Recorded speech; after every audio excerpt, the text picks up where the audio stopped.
every single thing I've ever done in my professional life has been an extension of my childhood bedroom, for sure. Like, I mean, that energy is the thing that's always propelled me, you know, I don't know.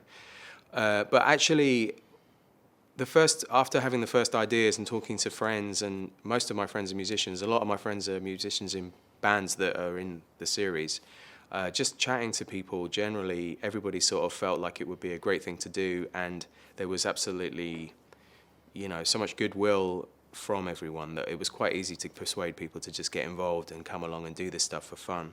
I mean, it's really easy for me to, you know, to get Beck or to get Tom or the White Stripes or whatever. They're all people who are just sort of essentially feel the same way that I do. They're all people that had that experience of doing the usual kind of grind of promo on TV where you go in, do your thing and get packed up and sold off and gone again. And it's not very enjoyable. And my sort of pitch was, how about if we did it really well and took our time and just made something really as special as the music that you were playing, tried to make it sound great, tried to make it look great, you know, the priority being the quality of it. That was the intention. And of course, everybody was really excited by that idea. And so it was relatively easy to get all the people that I wanted to be on it. Yeah. So obviously this was like, the idea was to record, and my sense of it, that everything's live. There's no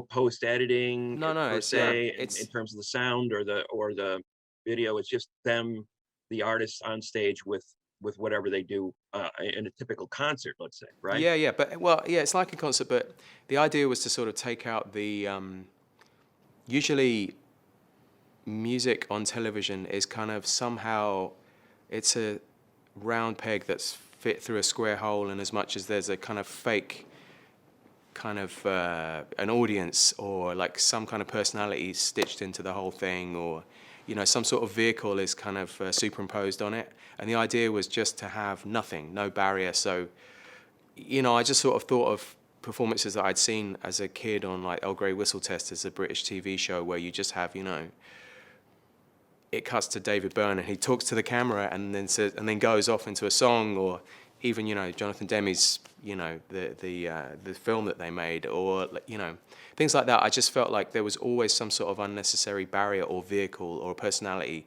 associated with this music content on TV. So the original idea was to just basically take that out of the equation and just make it very direct, and not so much a performance to an audience, a performance to the camera. You know, we don't want to get in the way of being there. Your contact, your direct connection to the artist.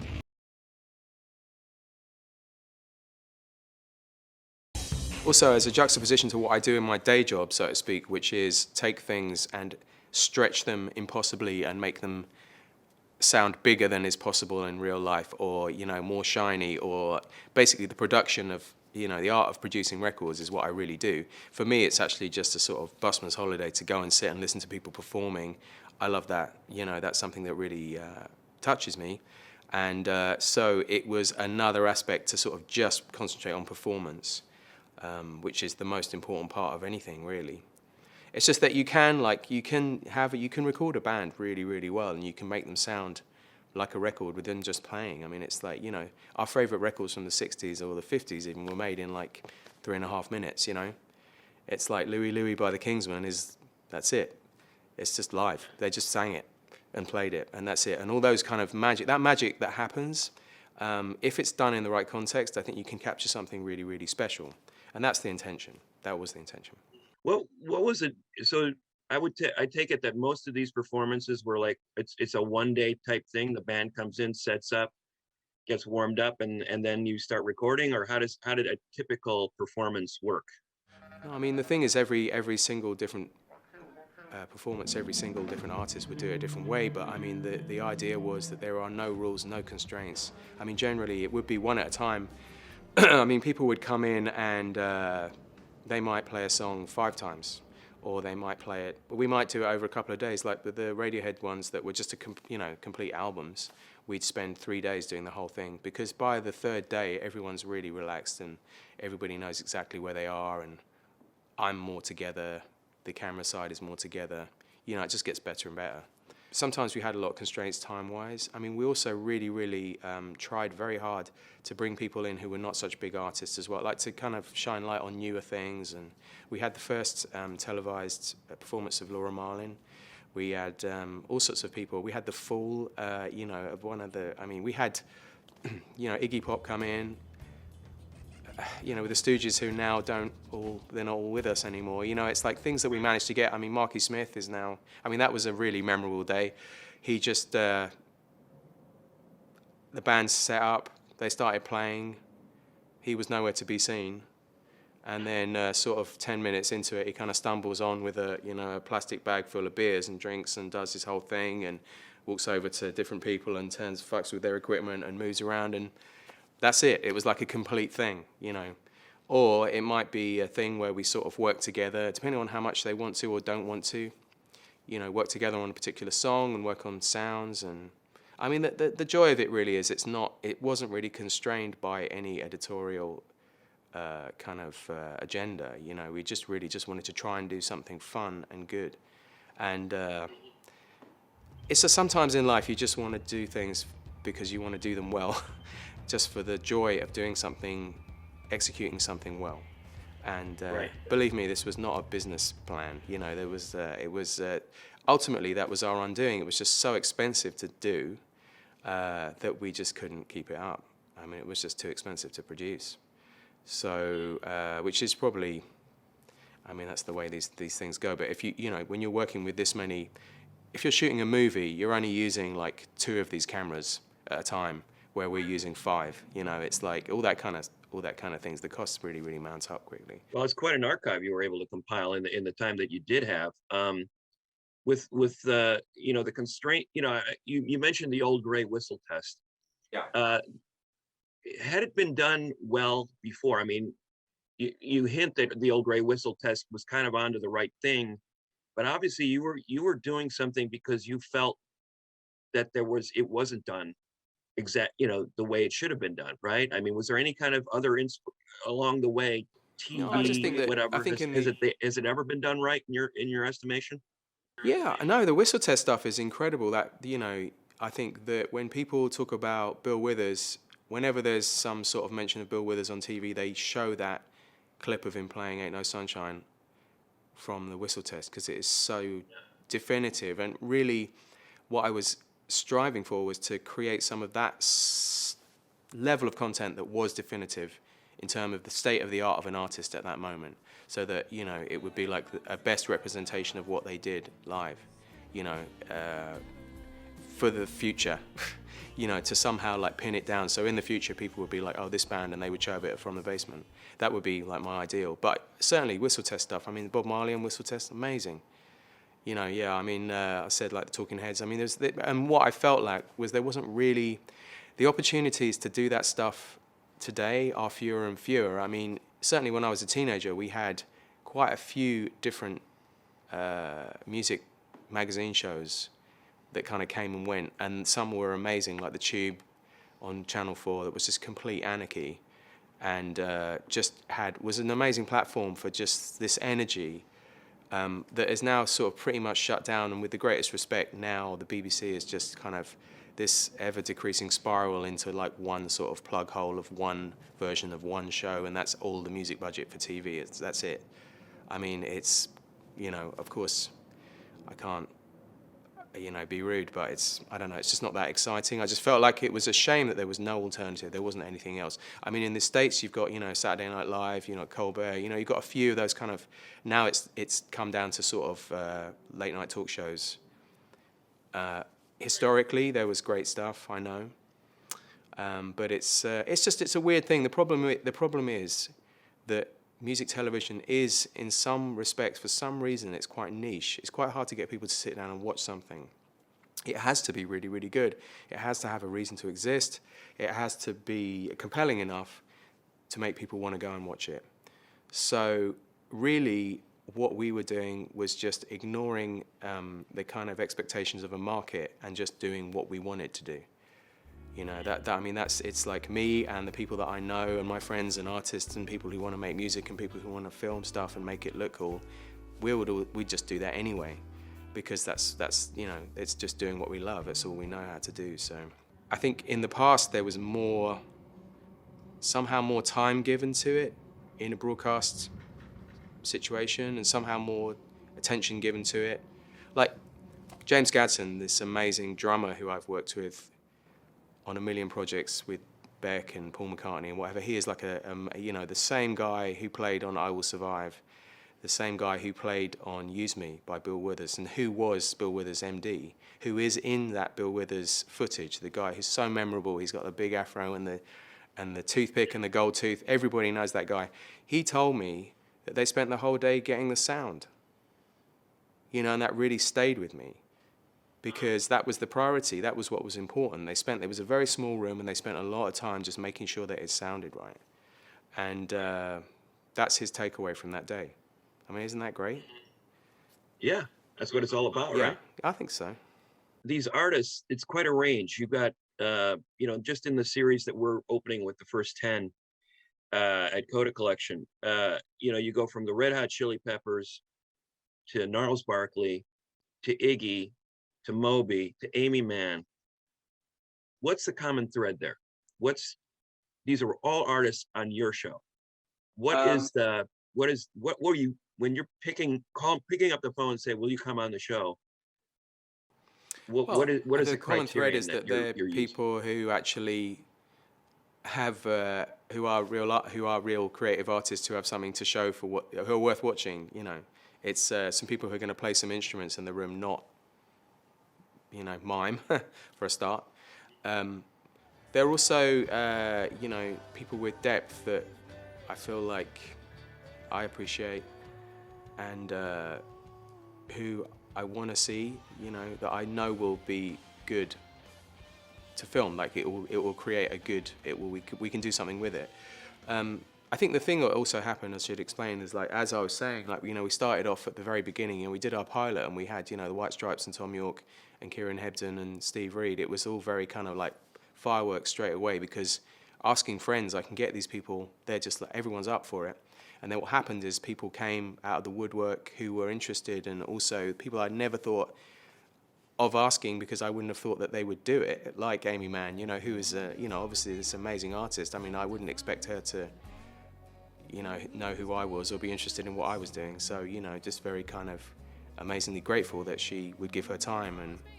And, you know, obviously Gnarls Barkley, you know, Brian Burton is a friend of mine, the Chili Peppers are friends of mine, you know, people that we just sort of like shooting the shit, and it comes up and it's like, would you do it? And it's like, yeah.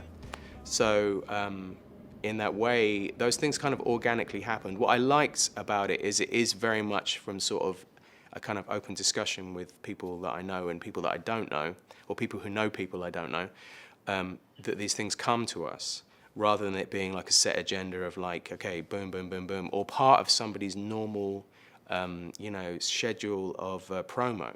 You know, usually if you're a band and you make an album, then you just basically have to do months of promo, and it's like getting on the hamster wheel and going and talking to every journalist. I mean, you know, you as a journalist, you have them come through. It's like a cycle thing. And similarly, they look for outlets to do performance stuff live. These days, as the budgets have gone down, as the broadcast time has gone down, it's really, really become very strange, because, you know, with new media and the internet, it's, you know, people have had to become very kind of ingenious in the ways that they kind of create these things. So you have like Tiny Desk, or you have, you know, the Black Cab sessions, or people like using using the limitations as a strength. These days, I think this is why I think there's like some value in this, because its limitation is essentially just, okay, you're in this room and we are just with some recording equipment and it's just you. The limitation is the fact that it's just performance based, that, you know, and I think that's the quality is the thing that sort of makes it different from other things, you know, hopefully. That's the idea. It's not supposed to be a intentionally cut down version of something. It's supposed to be an intentionally maximized version of something. You mentioned Amy Mann. Yeah. I was, you know, all of a sudden there's James Mercer of the Shins, right? It's Yeah. just, you know, it's kind of like, it's pretty amazing. I mean, Was that something that you knew ahead of time that that was going to happen? That Yeah, I yeah, mean, totally. how was that arranged? Sorry, as another aside, the thing we used to do, there was a kind of arm to all of this where we would try and get people together around the same time. So we would have a day where we would have three artists in the same room, just because we were going to film three different things. And we would, obviously, like I said, there's no rules. There's like an opportunity for people to like sing a song together or do whatever. It sounds kind of cheesy, but in that respect, in that case, it's like it's great. It worked out really, really well. And James is there because we filmed the Shins that day, and there's a mutual respect there, and they're fans of each other, and they know the material, so they went ahead and did that. Yeah, it's pretty amazing. Uh, the one thing that struck me about the whole thing, Nigel, watching the Radiohead, the King of Limbs set in particular, that's the one we're going to roll out with first. The, how relaxed everybody seems to be. Yeah, well, again, I Like mean, I would atmosphere. say I would say the reason that is because that's the band that I've worked with for 25 years, and we all are used to working together, and we know each other very well. And because it's a very hostile environment, the TV environment, but it's under our control, as opposed to being in the hands of a production company that is nothing to do with us. So we know that what we do, if we don't like it, it doesn't go out. We control the way things look. We control how we feel about it. In at the end result, it's that's a huge difference. I mean, that really gives people a lot of confidence, and I would like to think that people have some trust in me to make it good. And that would be a reason why they would come and take part, and in a sort of some sort of trust that they know the output is going to be good. But yeah, we also, like I said, we spent a few days. We had a few days to just kind of relax and do things a few times and get them right and feel the room and just get everything as it would be. I mean, it worked so well. We did the In Rainbows one, and that whole setup worked so well that we actually went back and recreated the whole setup without the cameras just to record, to just go back, because it just, as a room and the setup, the way everything was, it was working really, really, really, really well. So we went back in and we set up and we just did a session just to see what would come. Hmm. So that's a really good reflection on the whole, modus operandi, if you like. It should be that comfortable. I mean, if you can get that comfortable, then you're going to get something special. That's just the way it would be. Yeah, and you could see it. I think it's in the performance. I think the case is made for King of Limbs too. Because at the time I don't think people thought, oh, it's the best Radiohead record or Yeah, I anything. know. It's like, Yeah. hey, it's a good Radiohead record, but they were, Yeah. the perception on it was a little murky, right? And I think the problem was watching about. that. Go ahead. Well, I could say the record is really interesting because the instigation of a lot of the music is through mechanized things. And that's a very, very important part of the creative process. And I think that people's criticisms of it initially, which were fair enough, was that it didn't feel like a band. So the whole kind of arc and the way that everything works was perfect because, you know, they went away and like worked out how to play it, took it on tour for a bit, and then we could go back in a room and play it. And capture that band version of it. It sort of like focused in on the things, gave it that life. I think it was a really great way of doing it, really, and it also reflected very, very well on the show, the From the Basement, because it really showed the strength of that. To be able to kind of do a live performance to that level and record it to that level, and also be able to film at the same time was really, really special. It's almost like you hear the record with new ears and and see it with new eyes. That was my perception. Like, Yeah. wow. Well, then, but the funny thing that you'll find, and this is exactly like, I always say, when you see your best friend have a child, and then you see their child grow up, and then when you look back at your friend, you see their face differently because you can see bits of their face in their child. It's a weird thing that I think that you would be able to then go back and listen to the record, and you would hear it differently because you would feel the songs in a different way, and you would sort of probably feel the depth of where all that stuff came from. I would hope.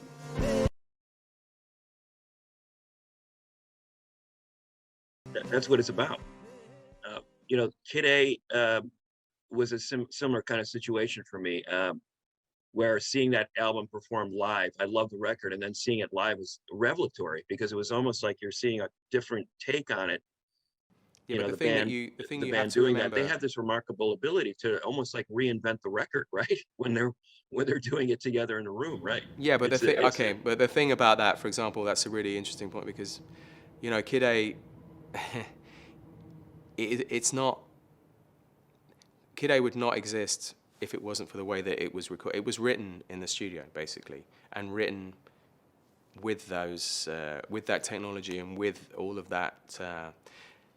What I'm trying to say is the band had to go away and learn how to play that music, basically, because they weren't necessarily, they didn't write that music. It came from like a smaller kind of contingent, and it was definitely electronic music. That music would not exist if it wasn't made the way that it was made. And this is the thing that people sort of forget. They're sort of like, oh, why didn't they just do it like that in the first place? It's like, well, it didn't exist. It doesn't exist. You can't have this without that, and that's the real creative process, is like paring it down to doing these very kind of weird experiments and coming up with this weird stuff. And then from that, you can then, the process with Tom generally is, if he can sit down and play it on an acoustic guitar, then that's fine. You can do that with, that's how you sort of like finesse a song. But the song might come from something very angular and electronic in the first place. So anyway, but yeah, I mean, it's a good point because, I mean, this is the whole discussion about live performance versus the art of studio trickery and production, which is what I do. I mean, that's my job, is like to kind of figure out ways of making music, which sometimes use technology in a way that is productive, but maybe not that endearing. But what you want is for human beings to come and mold this thing and make it fit what makes us feel warm. So the two things go together very well. So that's why I enjoy recording live music, live versions of things that were like not live before. in the same vein, I'm thinking of somebody like Moby, who essentially makes his records on his own. And then that performance that you have there of him with the backing singers, the small ensemble, kind of an acoustic performance, that's revelatory. Yeah, I think that again, it was like for him, he was not an experiment, but he was like, yeah, bringing it to life, wasn't he? It was like he wants to go and play live. You need to get a band to kind of translate this thing, and so that's what he had done with that. Yeah. Yeah, are these kind of, do they, when they're going to do something, obviously they talk about it ahead of time, or is it a surprise when they walk in there and say, oh, we're going to do It's this thing? sort Do you of have a half. sense of what they're going to do ahead of time? It's half and it depends. Every situation is really different. I mean, if we even know each other, then we'll probably talk about what to do. But I mean, I think that it's also an opportunity to sort of do stuff out of the ordinary, because because you have this kind of very blank canvas. I think when people have wanted to do something different, they've asked me, and like the Nas Barkley, it was a sort of stripped down version.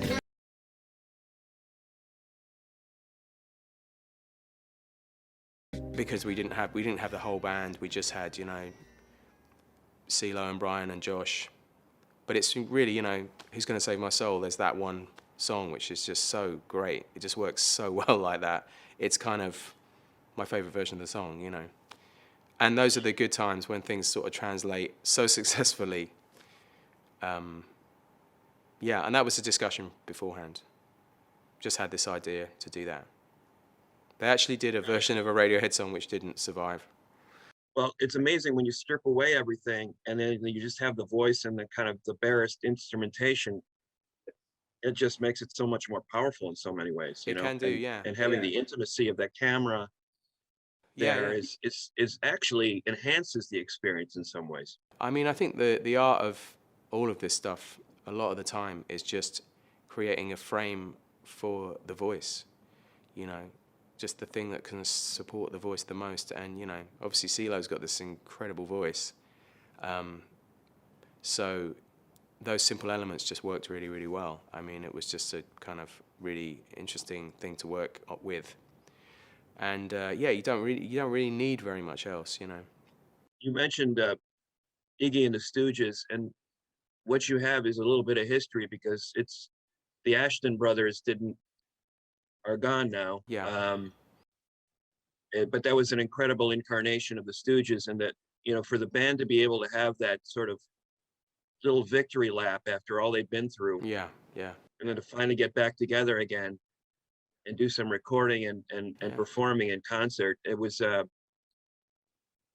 had to feel good for those guys. I was wondering your sense of, the studio that day, what the atmosphere was like, because Iggy seemed pretty in a great place too. Yeah, I think it was a. I think it was. It was a. He was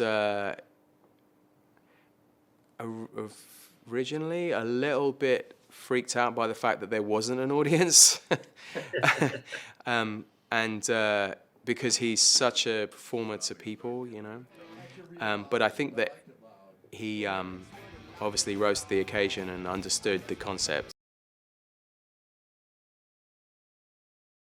And as a result, it sort of, again, it turns it into something really great, because you are, like I'm saying, like you have, as a viewer, you have a more direct experience rather than, at best experiencing what somebody in that room that you're not in would feel.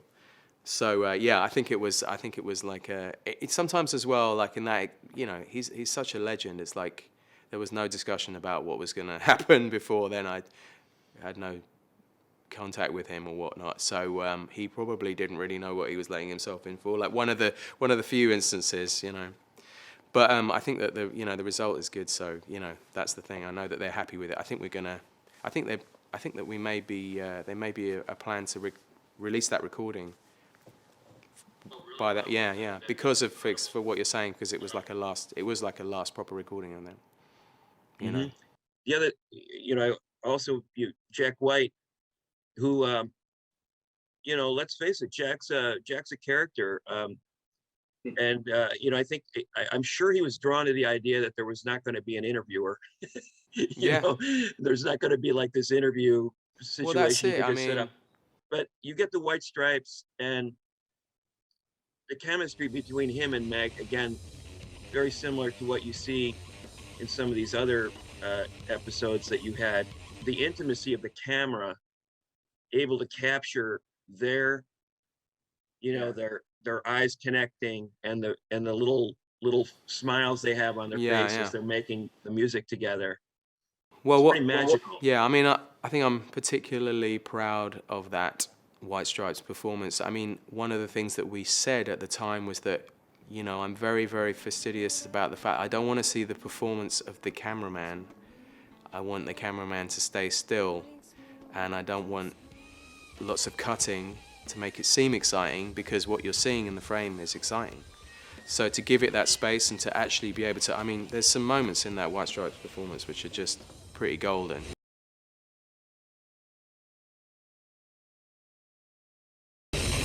You're right. It's like, for any artist, like I say, it's a very kind of, it's a weird environment to go into, the world of television, and yeah, you're confronted by, somebody asking you questions, and, this is not what you got into music for, you got into music to play, so to kind of avoid that whole kind of direct kind of vehicular presenter is good. It's a good feeling, I think. So yeah, I mean, the point is that you show up, if you want to talk, you can talk. That was always the thing. If you have something to say and you want to talk, then we're happy. Please do. And the nice thing as well, I think, within the series is we caught a lot of conversations and dialogue between band members, and that kind of stuff is really valuable and puts it all into context. I think that's far better than hearing them, go through some sort of like stock interview. I don't know. You know what I mean? That's what I want to see anyway. At the end of the day, it's selfishly what I would like to see. So that was, with no people behind us, no paymasters or anybody telling us what we needed to do, we were given that luxury of just making it the way that we wanted it to be. What you also had Jack on with the Raconteurs. That's a different sort of vibe there. Were you?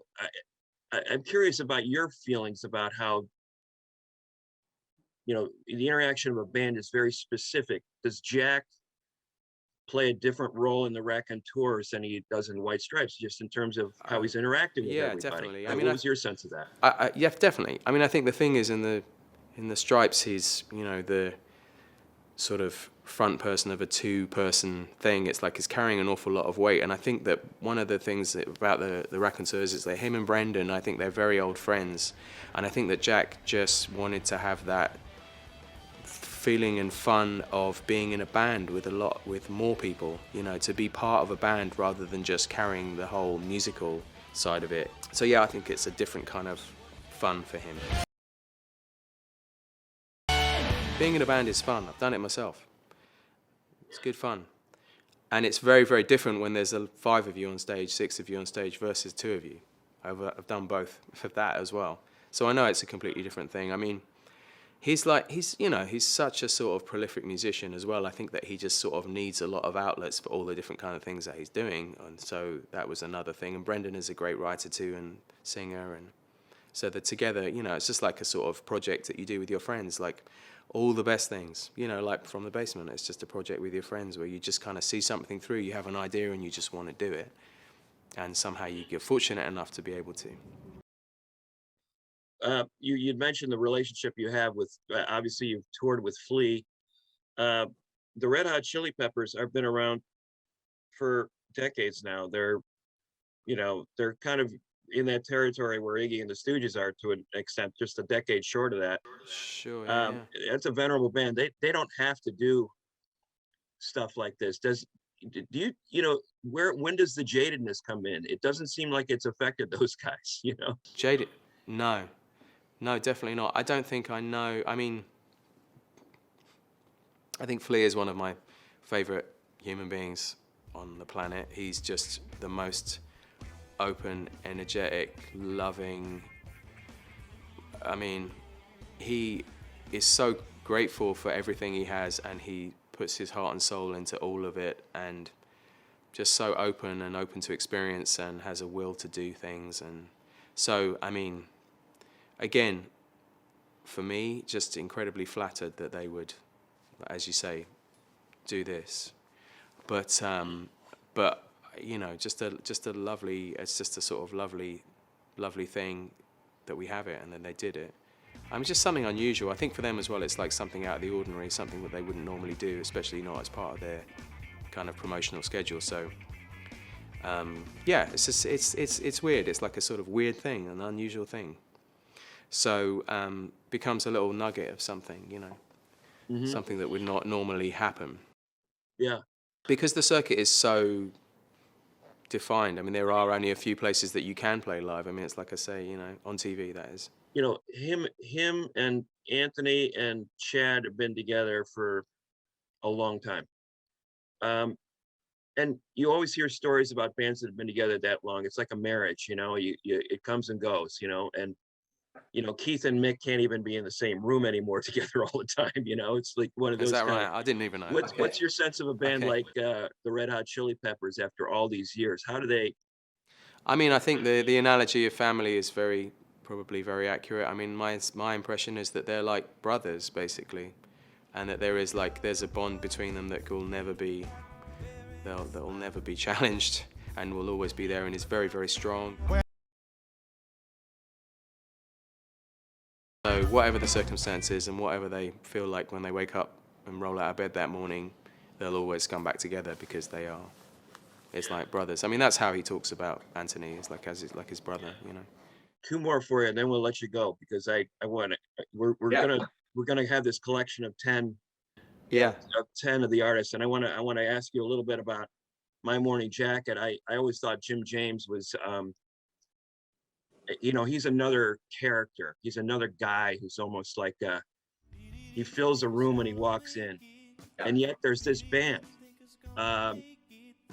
The energy of that band, I don't think I've ever seen anything quite like it, because he's kind of like this. He comes out in these big coats on stage, and he looks like a grizzly bear in the woods sometimes, and then you've got this band around him that is just, hey, it's just Jim, you know. It's kind of like, Sure. what's your sense of what the dynamic in that group? Because that's another group that's been, Yeah. had a nice long They've been run, around for a long time, yeah. And they've again been really prolific. And Jim is such a he's a good fella. You know what I mean? He's like a really good guy. Like is what he looks like.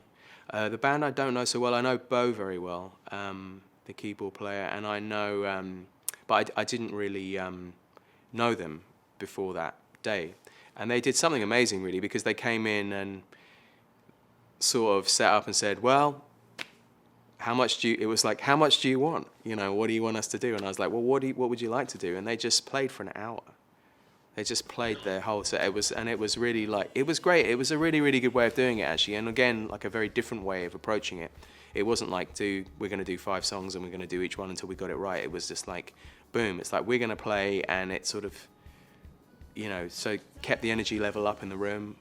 And it was great. I mean, we have a lot of material that we have more stuff to go through, you know, Really? still, as in the archive, yeah, because, but I've hung out with Jim after since then, and he is he's a man with a big heart. He's somebody that I really appreciate.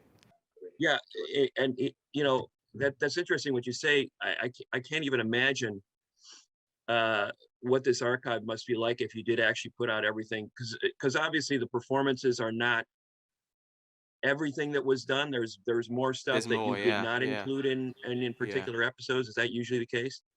Yeah, well, I mean, the thing is that I feel a sense of responsibility in terms of making sure that what survives, what is put out, is really good. So there's an editorial role in there, I suppose. I mean, it's, you know, there's stuff where we just had too much stuff. There's instances when we just had too much stuff, and there's instances when I felt like maybe these 3 songs are just amazing, and those 3 maybe didn't quite work as well.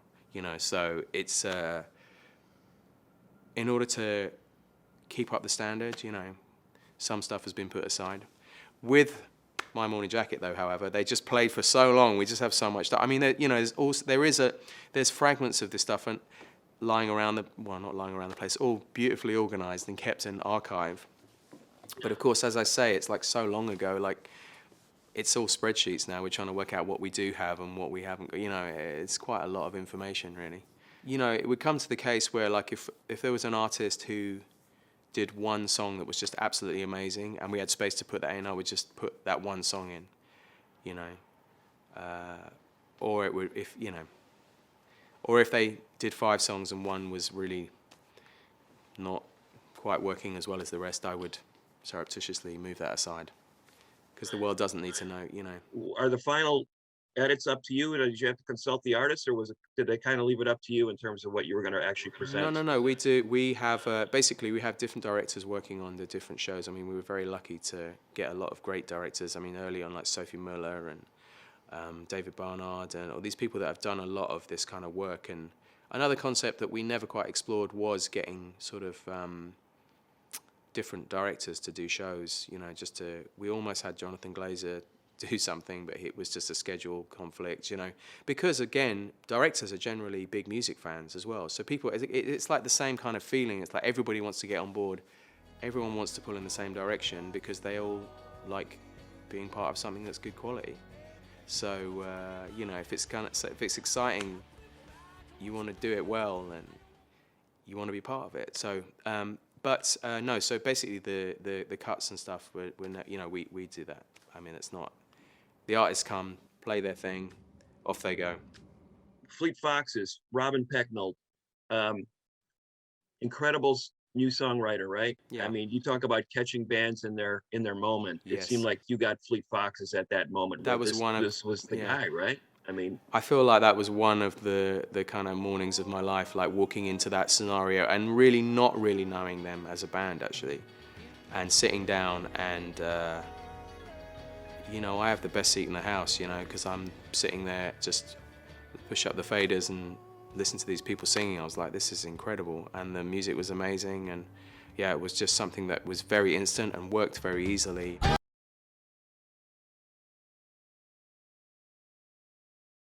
Of the songs and the instrumentation and the orchestration and the arrangements, it's very, very easy to balance something like that from a technical point of view. It just sort of comes together on its own.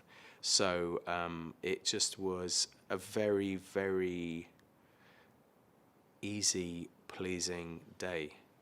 And as you say, I feel like looking back at it, we just got them in the state of the art of that moment. You know, we got them at their best just right then and there. And that's really what I was after. That's what I would hope for.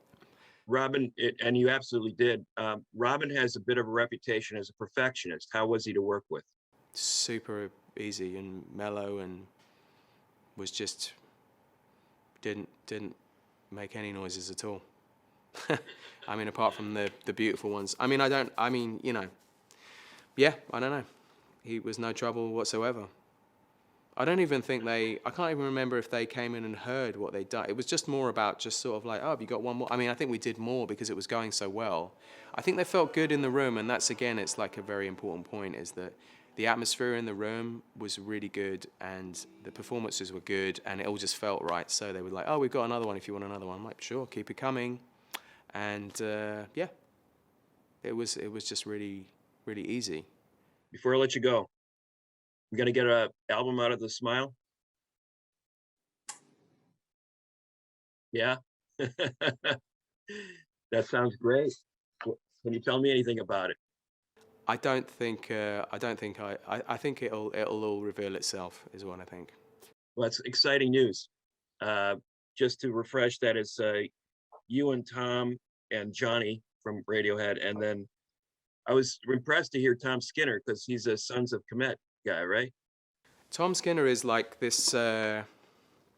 He's like the British Joey Waronker. I don't know if you know who Joey is. He's like, Tom is really like a great drummer and like a great musician and a great guy who has just done a lot of things with a lot of people. And he's in Sons of Kemet, but he also has his own project, and he's like done loads and loads of different session work. And over the Awena Sagoma was a band that he was in that supported us on tour in Atoms for Peace, actually.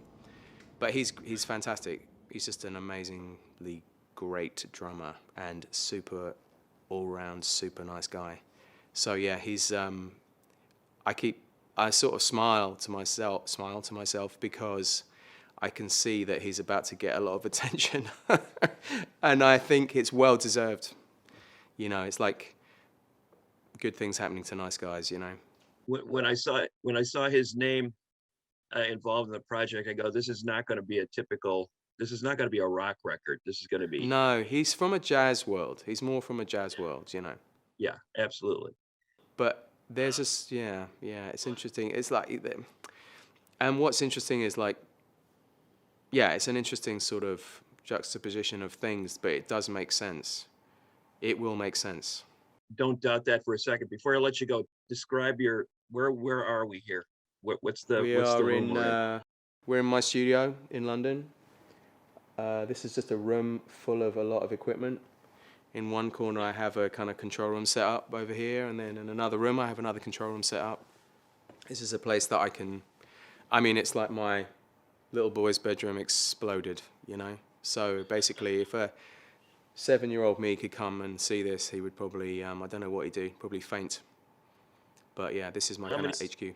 How many songs have been written in that room? Well, this place is like relatively new for me. It's like about 3 years. So, I mean, it's hard to say, but like I'm on to sort of my 4th or 5th record making in here. So, and songs come and songs are, you know, so quite a lot of music has been made here already. And much, much more, I hope.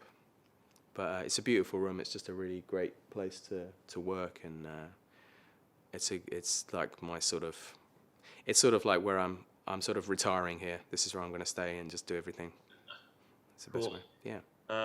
Well, thank you, Nigel. It was a pleasure talking to you, and I can't tell you again enough about how thrilled we are to have the From the Basement episodes involved with Coda. It's a real honor to be able to do that.